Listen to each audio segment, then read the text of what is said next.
Assalamualaikum warahmatullahi wabarakatuh. Salam dan bahagia. Perkenalkan, nama saya Tati Lestari, NIM 2018-017-058. Di sini saya akan mempresentasikan mengenai faktor-faktor yang mempengaruhi pelaporan kewajiban perpajakan pemilik usaha mikro, kecil, dan menengah pada masa pandemi COVID di Yogyakarta. Sebelum masuk ke materi, perkenalkan dulu dosen pembimbing saya. Yang pertama, Ibu Sri Ayam, dan yang kedua, Bapak Suyanto. Langsung saja masuk ke materi. Yang pertama, latar belakang. Pajak mungkin pendapatan kas yang paling utama di dalam negara dan bersifat memaksa. Pajak juga digunakan untuk menyusun dan lebih mengembangkan kerangka dan kerja perekonomian negara. Pajak dapat dianggap sebagai pendapatan kas negara yang memberikan kontribusi terbesar dibandingkan dengan daerah lainnya. Sumber-sumber pendapatan negara yang diperoleh dari pajak merupakan komponen utama untuk membantu perekonomian, menggerakkan roda pemerintahan, dan juga memperbaiki infrastruktur negara. Setelah diberlakukannya pajak, tentunya terdapat pelaporan pajak atau yang sering disebut SPT atau Surat Pemberitahuan Tahunan. SPT digunakan untuk melaporkan harta dan kewajiban sesuai dengan peraturan perundang-undangan. Yang kedua, ada tujuan penelitian. Yang pertama, untuk mengetahui apakah pengetahuan perpajakan berpengaruh terhadap pelaporan kewajiban perpajakan.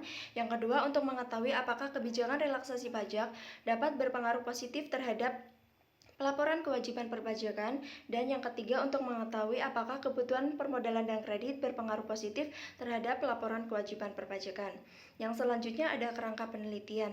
Nah, di sini terdapat variabel X dan Y ya.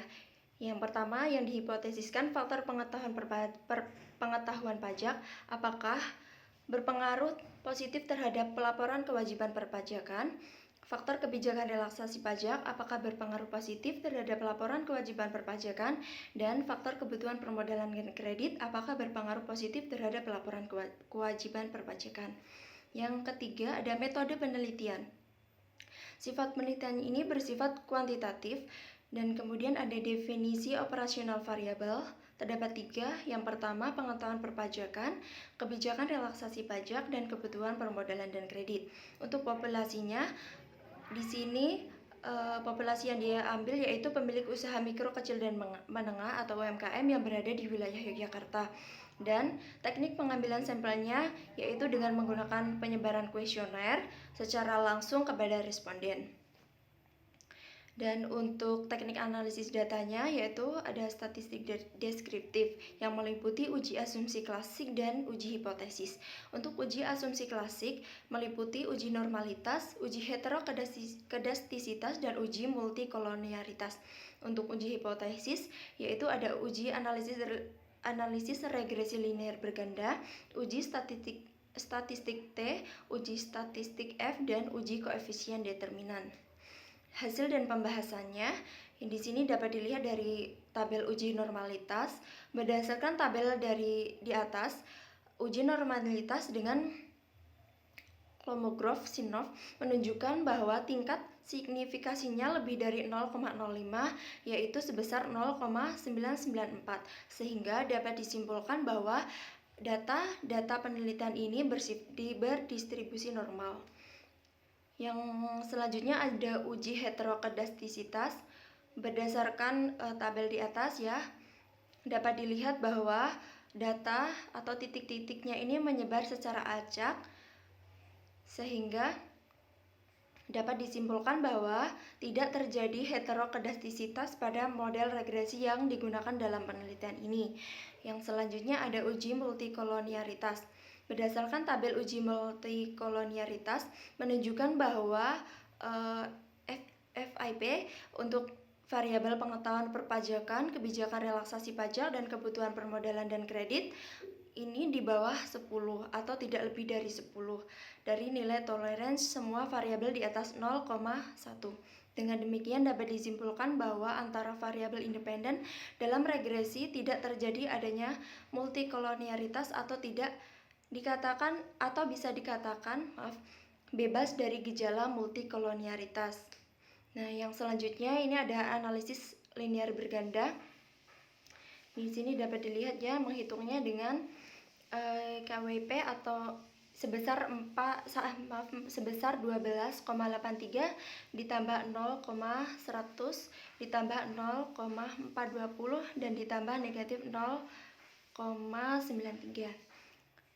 Untuk uji T-nya, hipotesis 1 ditolak, hipotesis 2 diterima, dan hipotesis 3 ditolak. Untuk uji F, hasil perolehan yang terdapat pada tabel di atas, F hitung sebesar 3,416 dan lebih besar dari F tabel sebesar 2,911. Tingkat signifikasinya sebesar 0,029 atau lebih kecil dari 0,05. Untuk itu dapat disimpulkan jika hipotesis keempat yang menyatakan bahwa pengetahuan perpajakan, kebijakan relaksasi pajak, dan kebutuhan permodalan dan kredit terhadap laporan kewajiban perpajakan diterima. Untuk uji koefisien determinan itu dapat dilihat di tabel ya. Nilai determinasinya sebesar 0,176 yang artinya 17,6% variabel pelaporan kewajiban perpajakan mampu dijelaskan oleh variabel pengetahuan perpajakan, kebijakan relaksasi pajak, dan kebutuhan permodalan dan kredit. Sedangkan sisanya 82,4% dijelaskan dengan variabel lain yang berasal dari luar variabel yang digunakan. Yang terakhir untuk kesimpulannya, yang pertama pengetahuan perpajakan berpengaruh negatif, artinya pengetahuan perpajakan tidak mempengaruhi pelaporan kewajiban perpajakan.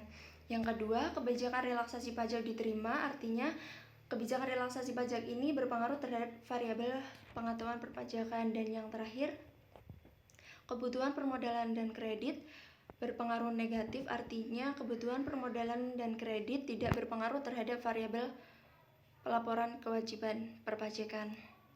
Sekian presentasi dari saya. Apabila terdapat tutur kata yang kurang berkenan, saya mohon maaf. Billahi taufiq wal hidayah. Wassalamualaikum warahmatullahi wabarakatuh. Salam.